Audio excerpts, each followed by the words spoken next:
Nazdar, majstri. Teraz som robil video na túto malú kompaktnú frézu 12V a chcel som sa pozrieť donútra. Dúfam, že to bude pekne vidno.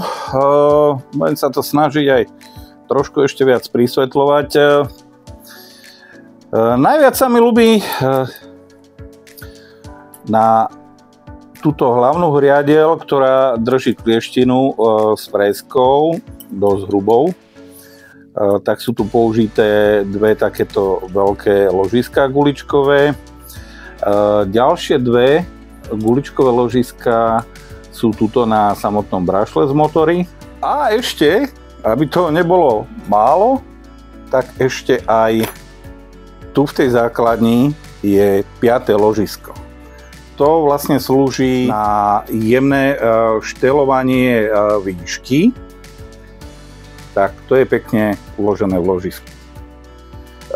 Tiež táto napríklad základňa hliníková, tak tá je pekne opracovaná, je brúsená.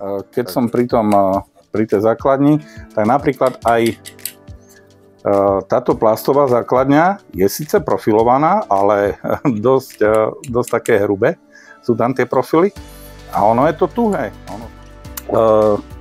Napríklad tu, čo je vodiaca tyč, by som to nazval, to som neotváral, tam je na konci segerka, ale tam nejaká moc veľká vôľa není, čo bol napríklad problém tej starej verzie zelenej. Tam boli veľké vôle na tom samotnom vedení. Je to remeničky, jedna aj druhá, oni sú nalisované. Táto šrobovica, tak v tomto plastovom púzdre tam je ešte kovové púzdro.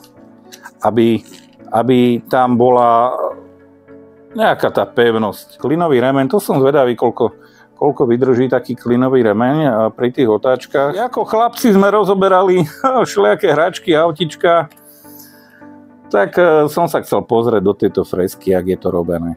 Ako celkom som milo prekvapený, že je to pekne spravené, že ono to vypadá, že by to mohlo po mechanickej stránke dosť dlho vydržať.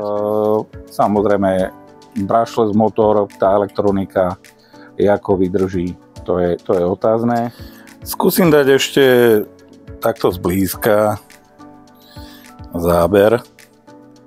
Tu je vidieť, že jak je to brúsené, ložisko je nalisované, není to tam tak voľno, ako sme zvyknutí napríklad z iných výrobkov. Tu skúsim, aha, tam je to vidieť, že je kovové púzdro vnútri. Ložiska samozrejme tie sú hermeticky uzavreté. Tu je tá poiska, ktorá zaisťuje výšku. Tu sú tie remeničky. Tie sú pekne správené. Tak majstri, chcel som sa s vami podeliť. Nápadlo ma to otvoriť tú fresku. Je to tam trošku natesnané, ale pekne správené. To ma prekvapilo. Je to na ložiskách, po mechanickej stránke úplne paráda. To sa mi ľúbi.